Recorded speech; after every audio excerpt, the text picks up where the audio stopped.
मैं अब आपको बताने वाला हूं 7 ऐसे एग्जाम्पल, 7 ऐसे तरीके जिससे अपराधी कोशिश करते हैं कि आपको बेवकूफ बना सकें, आपकी पर्सनल इंफॉर्मेशन ले सकें, आपकी बैंक डिटेल्स ले सकें, आपको रुपए से या फिर पर्सनल इंफॉर्मेशन के थ्रू चूना लगा सकें।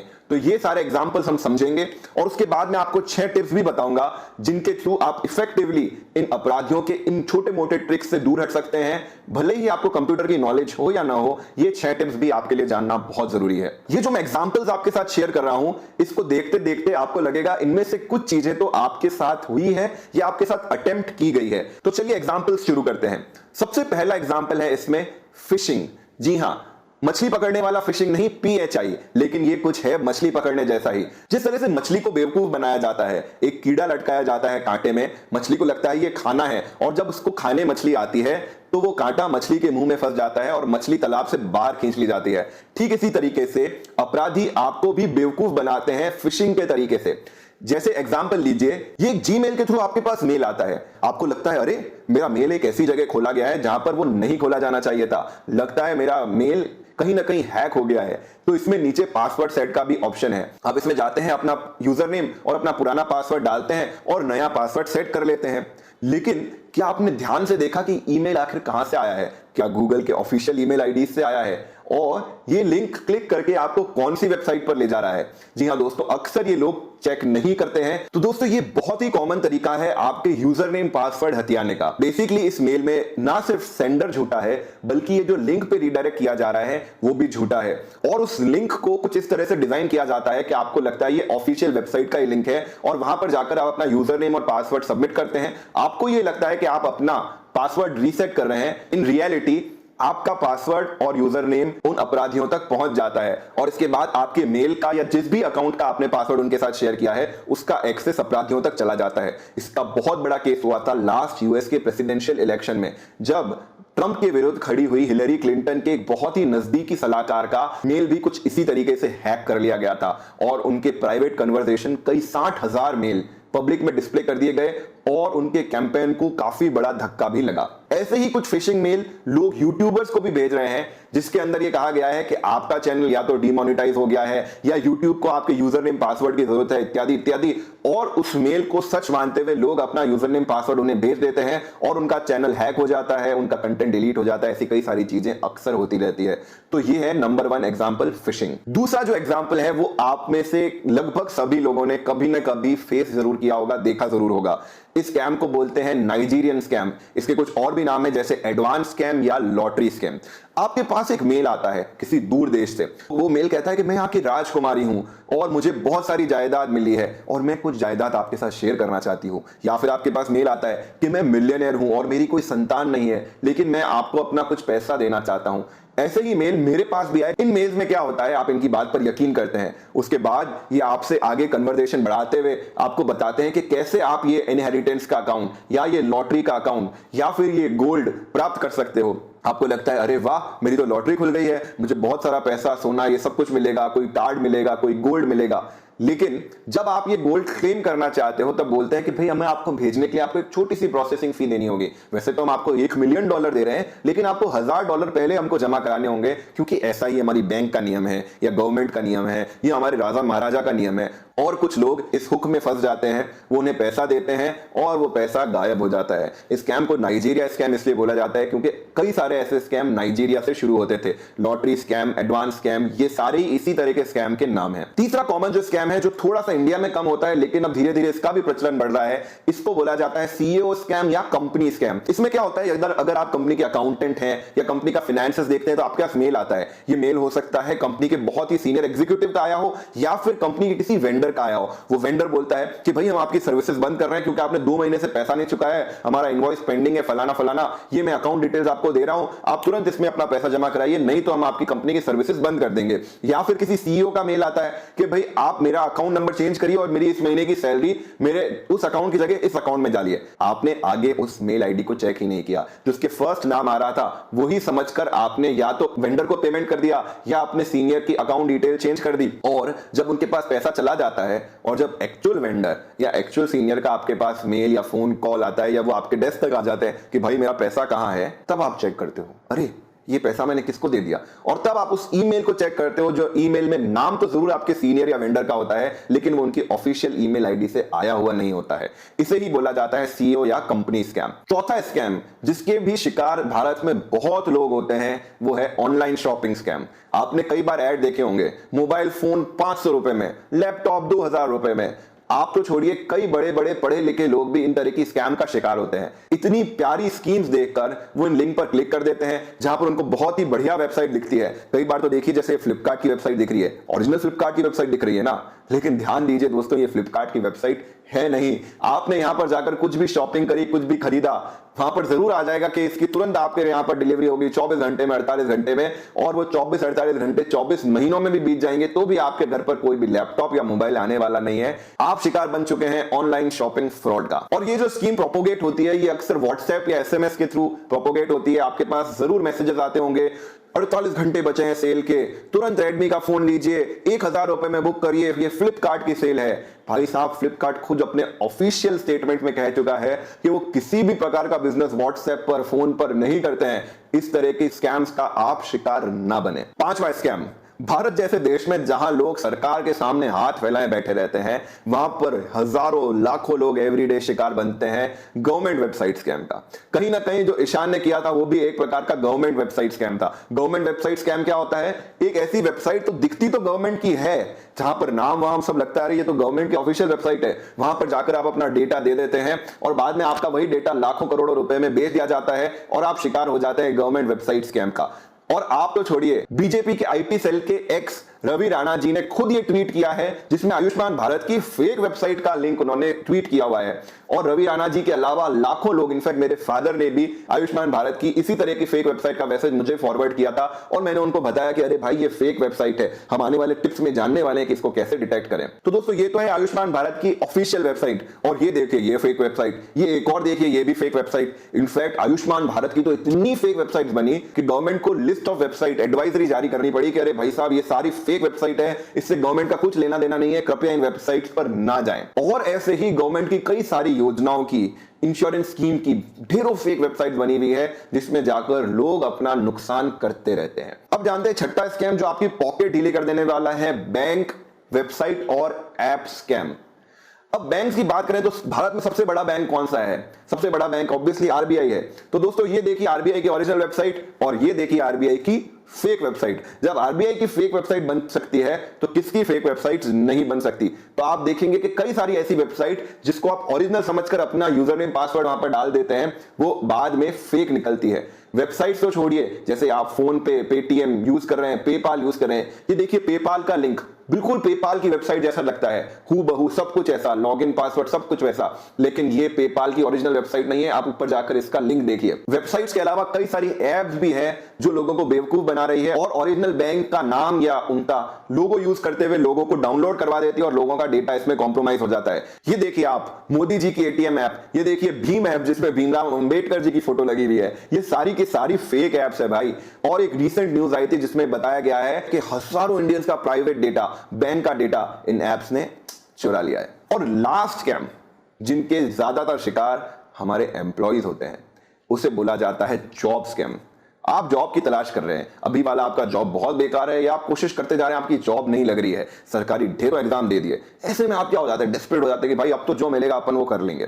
तभी आपके पास एक अंधेरे में किरण आती है, एक मेल आता है या फिर एक लेटर आता है जिसमें लिखा होता है कि आपका selection so and so company के अंदर हो गया है, आपको वहां पर इंटरव्यू का बुलावा आया है। आपको क्या करना है, आपको फला फला पते पर पहुंचना है, लेकिन उस पते पर पहुंचने से पहले आपको कुछ सिक्योरिटी डिपॉजिट देना है। ये सिक्योरिटी डिपॉजिट पूरा आपको रिफंड मिल जाएगा, या हो सकता है कुछ केसेस में रिफंड नहीं मिले, लेकिन चूंकि आपको जॉब की इतनी तलाश है, आप तुरंत वो सिक्योरिटी डिपॉजिट दे देते हैं और उसके बाद ना कंपनी वाले आपका फोन उठाते हैं ना ईमेल का रिप्लाई करते हैं। इस तरह के जॉब स्कैम का शिकार भारत में लाखों करोड़ों लोग हो जाते हैं। लोगों की क्या बात करें, मेरे बहुत ही क्लोज रिलेटिव भी इस स्कैम का शिकार हो चुके हैं। और इनफैक्ट उस समय जब मुझे उन्होंने वो मेल दिखाया था तो एक बार भी तो मुझे भी यकीन हो गया कि हाँ यार, ये लग तो जेन्युइन रहा है, फोन पे बात कर रहे हैं, ऑफिस का एड्रेस दिया है वगैरह वगैरह वगैरह। लेकिन दोस्तों ध्यान रखिए, जब भी कोई जॉब के नाम पे आपसे एडवांस में पैसे मांग रहा हो, गारंटी दीजिए, गारंटी कि वो फेक ही होने वाला है। तो दोस्तों अब आ जाते हैं इस वीडियो के सबसे इंपॉर्टेंट हिस्से पर, इन साइबर फ्रॉड्स को अवॉइड कैसे करें। अवॉइड करने के मैं आपको 6 टिप्स बताऊंगा, लेकिन उससे पहले थोड़ी सी आपको मेहनत करनी पड़ेगी। मैं आपको कुछ बेसिक टिप्स बता रहा हूं। वो बेसिक टिप्स जुड़ी हुई है वेबसाइट के नाम से। अगर आप वेबसाइट के नाम को डिकोड कर लेते हैं तो आप बहुत सारे साइबर फ्रॉड से बच जाएंगे। तो दोस्तों ये एक एग्जांपल देखिए। सबसे पहले हम बात करते हैं इस आइकन की ऊपर जो छोटी सी फोटो लगी है, इसे फेविकॉन बोला जाता है और कोई भी कंपनी इस जगह पर कुछ भी लगा सकती है। फॉर एग्जांपल अगर मैं यहां पर फ्लिपकार्ट का लोगो लगाना चाहूं या आईसीआईसी बैंक का, कोई भी कंपनी के ऊपर है वो यहां पर जो चाहे मन चाहा लोगो लगा सकती है। जो दूसरी चीज हमको देखनी है वो है top level domain. Top level domain slash से पहले वाले डॉट के बीच में जो शब्द लिखे होते हैं वो कहलाते हैं, चाहे वो .com, .in, .org, .co, .in या इसी तरीके के हो सकते हैं। तीसरी चीज जो हमको ध्यान देनी है वो है डोमेन नेम। तो ये जो टॉप लेवल डोमेन है उससे पहले वाला जो शब्द होता है ये सबसे इंपॉर्टेंट है किसी भी वेबसाइट के नाम में, इसे बोला जाता है डोमेन नेम। फॉर एग्जांपल हमारी वेबसाइट का टॉप लेवल डोमेन है .in और डोमेन नेम है लेबर लॉ एडवाइजर। अब बात करते हैं दोस्तों सब डोमेन की जिसका अपराधी यूज करते हैं आपको बेवकूफ बनाने के लिए। तो जो भी डोमेन से पहले वाले शब्द होते हैं डॉट लगाकर उन्हें बोला जाता है sub level domain. For example blog.laborlawadvisor.in, अगर ये हमारे ब्लॉग तक जाता है तो इसमें ब्लॉग हो गया सब डोमेन। एक और चीज जो आपको ध्यान रखनी चाहिए वो ध्यान रखनी चाहिए फाइल पाथ या फिर पोस्ट नेम एटसेट्रा। तो टॉप लेवल डोमेन के राइट में स्लैश लगाकर जो भी चीजें लिखी जाती है, चाहे index.html, चाहे ऑफर्स, चाहे डॉक्यूमेंट, जो भी यहां पर लिखा है या फिर ब्लॉग का नाम ही क्यों ना लिखा है, ये कहलाता है फाइल पाथ।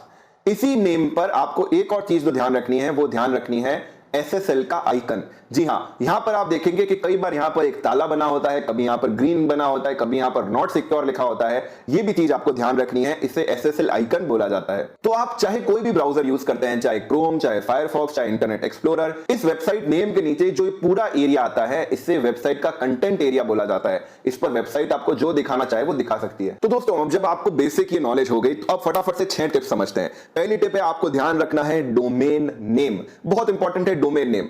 फॉर एग्जाम्पल ये व्हाट्सएप मैसेज देखिए, इस व्हाट्सएप मैसेज में आपको बताया गया अरे भाई बहुत ही शानदार सेल लगी है, 249 रुपीज में फटाफट से जाकर यहां पर अपना फोन बुक कर लीजिए। लेकिन ध्यान दीजिए दोस्तों, इसमें डोमेन नेम क्या है?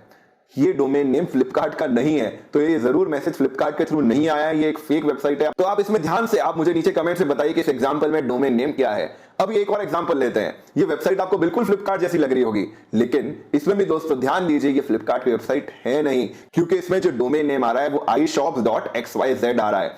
तो सबसे पहली सबसे बड़ी खतरे की घंटी यही होगी कि डोमेन नेम गलत है, उल्टा पुल्टा है, ओरिजिनल नहीं है। इसमें एक और चीज का ध्यान रखिए दोस्तों, हमारे से आपसे भी अक्सर टाइपिंग मिस्टेक हो जाती है। फ्लिपकार्ट का फ्लिपकार्ट हो गया तो आपको फ्लिपकार्ट नाम की वेबसाइट भी मिल जाएगी और हो सकता है वो फेक हो।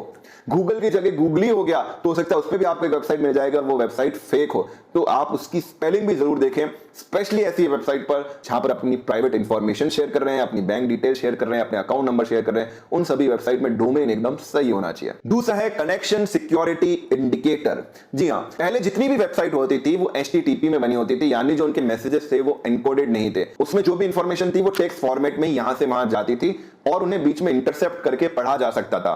लेकिन उसके बाद आ गया SSL सर्टिफिकेट। तो आपको ध्यान रखना है कि अगर वेबसाइट HTTP इससे शुरू हो रही है इसका मतलब वो बैड है, और अगर वेबसाइट HTTPS से शुरू हो रही है तो इसका मतलब गुड है। इसका इंडिकेटर आपको अपने ब्राउजर में भी मिल जाएगा। अलग अलग ब्राउजर में अलग अलग तरीके से दर्शाया जाता है, किसी में ग्रीन सिंबल के थ्रू दिखाया जाता है, किसी में ताले के थ्रू दिखाया जाता है, किसी में सिक्योर के थ्रू दिखाया जाता है। इनफैक्ट जो वेबसाइट सिक्योर नहीं है वहां पर नॉट सिक्योर पहले से लिखा आ जाता है और वहां पर आपको कोई भी प्राइवेट इंफॉर्मेशन देखने से पहले 100 बार सोच लेना है। इनफैक्ट जो ईशान ने वेबसाइट बनाई थी उस पे भी नॉट सिक्योर लिखा आ रहा है बड़ा बड़ा, फिर भी लोग उस पे क्यों गए ये मुझे समझ नहीं आता। अब ये पॉइंट 1 और 2 का एक प्रैक्टिकल एग्जांपल भी देख लेते हैं जिसके थ्रू आप बेवकूफ नहीं बने। जैसा मैंने आपको बताया था आयुष्मान भारत वेबसाइट के बहुत सारे फेक मैसेज आपके पास आते हैं, तो मैं आपको आज बता देता हूं कि लगभग 99% गवर्नमेंट वेबसाइट के डोमेन 2 ही होते हैं, या तो gov.in या फिर nic.in। gov.in के एग्जांपल ये NIC.in के एग्जांपल ये NIC यानी नेशनल इंफॉर्मेशन सेंटर। लगभग सारी ही गवर्नमेंट वेबसाइट के ये 2 ही टॉप लेवल डोमेन मिलेंगे। तो आपको इनके इतर कोई भी वेबसाइट मिले तो आपको उसमें एक बार सोचना जरूर है। हो सकता है वो ये शब्द GOV सब डोमेन में कहीं डाल दें, लेकिन आपको क्या करना है, आपको एंड तक टॉप लेवल डोमेन तक जाना है उससे पहले चेक करना है कि भैया वहां पे डोमेन जीओवी है या एनआईसी है, तो चलो ये ओरिजिनल गवर्नमेंट की वेबसाइट हो सकती है, लेकिन अगर वहां पर ये शब्द नहीं है तो ये भैया डेफिनेटली फेक वेबसाइट है। इनफैक्ट जो गवर्नमेंट ने ये फेक वेबसाइट की लिस्ट जारी करी है, इसमें आप देखिए सारी की सारी आपको फेक वेबसाइट केवल इस छोटे से टिप से ही आपकी क्लियर हो जाती है कि ये फेक वेबसाइट है। इसके अलावा HTTPS तो आप देखिए ही, जैसे आप देख सकते हैं ज्यादातर फेक वेबसाइट HTTPS नहीं है, कुछ वेबसाइट HTTPS हो भी सकती है, तो ये क्लियर कट इंडिकेशन नहीं कि फेक वेबसाइट होगी, लेकिन अगर उसके पास सिक्योरिटी सर्टिफिकेट नहीं है तो डेफिनेटली ये भैया फेक वेबसाइट है। तीसरी चीज आप देखेंगे कि जितनी भी फेक वेबसाइट है, फॉर एग्जांपल ये वेबसाइट देखिए, इसमें भर भर के गूगल एड्स दिए हुए हैं, यहां पर ऐड, यहां पर ऐड, यहां पर ऐड, लेकिन गवर्नमेंट की वेबसाइट पर आपको ज्यादातर कोई भी एड्स नहीं दिखेंगे। और इतने भी बुरे दिन नहीं आए हमारे सरकार के कि वेबसाइट्स पर एड चला चला कर पैसे इकट्ठा करना पड़े। ये तो इन अपराधियों का ही ट्रिक है ताकि ये ज्यादा से ज्यादा ट्रैफिक लाएं अपनी वेबसाइट पर और उनसे एड रेवेन्यू कलेक्ट करें, आपका प्राइवेट डेटा कलेक्ट करें। तीसरी टिप, व्हाट्सएप पर भरोसा नहीं करें। आप में से बहुत सारे लोग हैं जो व्हाट्सएप यूनिवर्सिटी के विशारद हैं। हाँ जी हाँ, तो व्हाट्सएप पर हमारे पास कोई वैसे आया नहीं, ना सिर्फ हम उस पर क्लिक करके अपनी इंफॉर्मेशन डालने लग जाते हैं, उसको फॉरवर्ड भी करते हैं। क्यों? क्योंकि नीचे लिखा होता है आपसे विनती है लोगों की भलाई के लिए, इस देश की भलाई के लिए, अपने दोस्तों की भलाई के लिए इस मैसेज को ज्यादा से ज्यादा फैलाएं। और आप क्या करते हो, उनकी नैया भी डुबा देते हो। उनको लगता है अरे भाई हमारे भाई साहब के थ्रू मैसेज आया है, जरूर इन्होंने कुछ बहुत ही काम की इंफॉर्मेशन भेजी होगी। वो भी बेचारे उस जाल में फंस जाते हैं और अपना डेटा दे देते हैं। तो ऐसे समय में जब अच्छी भली न्यूज की वेबसाइट भी फेक इंफॉर्मेशन कई बार गलती से दे देती है, प्लीज प्लीज प्लीज व्हाट्सएप पर और एसएमएस पर भरोसा कम कीजिए। चौथा, ईमेल एड्रेस वेरीफाई करें। ईमेल एड्रेस, तो दोस्तों अगर कोई ऑफिशियल कंपनी के थ्रू मेल आ रहा है, फॉर एग्जांपल YouTube के थ्रू मेल आ रहा है, तो वो मेल जरूर @youtube.com या कुछ इस तरह के मेल से आ रहा होगा। लेकिन वो मेल अगर रैंडम ईमेल के थ्रू आ रहा है और उसका लुक एंड फील YouTube जैसा है और आपने वहां पर क्लिक करके अपनी इंफॉर्मेशन दे दी, तो भैया आपका YouTube चैनल गया। तो मेल कोई भी आए, संभल के क्लिक करिए, उसका सेंडर का ईमेल आईडी देखिए, समझिए, सोचिए, और कोई भी आपका यूजर नेम पासवर्ड अगर मांग रहा है तो उनको दीजिए ही मत। उनको बार बार आपको फोन करने दीजिए, लेकिन बोलिए भैया मैं यूजर नेम पासवर्ड तो नहीं दे सकता, क्या कर ले, मेरा अकाउंट ब्लॉक कर दे, तो कोई बात नहीं, ठीक है। पांचवा, एडवांस मत पे करिए किसी बड़े प्रॉफिट के लिए। हाँ, हमारे और आप में सब जगह कहीं ना कहीं इनहेरेंटली लालच तो छुपा है। और हमको लगता है 100 रुपए देके लाख रुपए आ रहे हो तो 100 रुपए कोई बात नहीं, दे देते हैं। लेकिन ये जो आप 100 रुपए देते हो तो दुनिया में कोई भी भला आदमी नहीं है जो आपको लाख रुपए वापस कर देगा। ये जितने भी फेक मेल्स आते हैं आपके पास, एसएमएस आते हैं कि इतना पैसा दीजिए, इतना पैसा हम आपके पास भेज रहे हैं, थोड़ा सा एडवांस दीजिए, आपकी लॉटरी लगी है, लेकिन लॉटरी का पैसा इतना ज्यादा है कि हम कोरियर का चार्ज नहीं दे पा रहे हैं, आप अपना कोरियर का पैसा दे दीजिए, हम आपको फुल पैसा फुल टू कर देंगे। मेरी दिल्ली की दोस्त है, वो इसी तरीके के एक स्कैम का शिकार हो गई। जब किसी आदमी ने उससे बोला कि मैं उसका फॉरेन से गिफ्ट भेज रहा हूं और आपका गिफ्ट कस्टम्स में अटका हुआ है, तो कस्टम्स में आप इतने रुपए दे दीजिए तो आपका गिफ्ट वो छूट जाएगा। ऐसे कई सारे स्कैम होते रहते हैं, लेकिन किसी को भी अपनी चीज मिलने से पहले एडवांस नहीं दीजिए, और चीज मिलने के बाद भी पहले एक डब्बा खोल के देख लीजिए कि उसमें है क्या, उसके बाद ही पैसा दीजिए। और छठा और एक और बहुत ही इफेक्टिव तरीका यह है कि भाई आप अच्छा antivirus software, anti malware software अपने कंप्यूटर में भी डला लो, मोबाइल में भी डला लो। इससे ये होगा कि गारंटी तो नहीं कि ऐसी सारी वेबसाइट फिल्टर हो जाएगी, वैसे वो आपको ऊपर के टिप्स से आप फिल्टर कर ही लोगे, लेकिन फिर भी काफी वेबसाइट्स इसके थ्रू सिक्योर हो जाती है, सेफ हो जाती है। कई सारे एंटीवायरस सॉफ्टवेयर में सेफ ब्राउजिंग मोड भी होता है, बैंक मोड भी होता है, जिसके थ्रू आप जब भी बैंक या ऐसी वेबसाइट पर जाते हैं जहां पर आपको सेंसिटिव इंफॉर्मेशन डालनी होती है, तो आप सेफ ब्राउजिंग मोड भी उसमें ऑन कर सकते हैं। कौन से अच्छे एंटीवायरस है, ढेर सारे हैं। हम कोशिश करेंगे कि नीचे डिस्क्रिप्शन में आपको कुछ लिंक दे देंगे जिसके थ्रू आप एंटीवायरस अपने लैपटॉप में या फिर अपने मोबाइल में इंस्टॉल कर सकते हैं। तो दोस्तों उम्मीद करता हूं इस एपिसोड से न सिर्फ आपने कुछ सीखा होगा, आपको इंफॉर्मेटिव लगा होगा, साथ ही साथ आपके लिए कहीं ना कहीं थोड़ा एंटरटेनिंग भी लगा होगा। क्या ऊपर दिए गए फ्रॉड में से आपके साथ भी कुछ हो रखा है? नीचे कमेंट से बताइए। ये एपिसोड कैसा लगा नीचे कमेंट से बताइए, आपके सारे कमेंट का इंतजार रहता है। और जैसे ही हम वीडियो अपलोड करते हैं उसके बाद कुछ देर तक मैं और मनदीप दोनों कमेंट सेक्शन में मंडराते रहते हैं और आपके लगभग सभी कमेंट्स का रिप्लाई भी कर देते हैं। तो दोस्तों आज के लिए इतना ही। लेबर लॉ एडवाइजर की जनता हो आप, जागरूक रहिए, इस तरह के स्कैम से मत फंसिए, इस तरह के यूट्यूबर से भैया थोड़ी थोड़ी तौबा कर लीजिए। आज के एपिसोड में इतना ही। इसी तरह अपना प्यार बनाए रखिए। जय हिंद, जय भारत।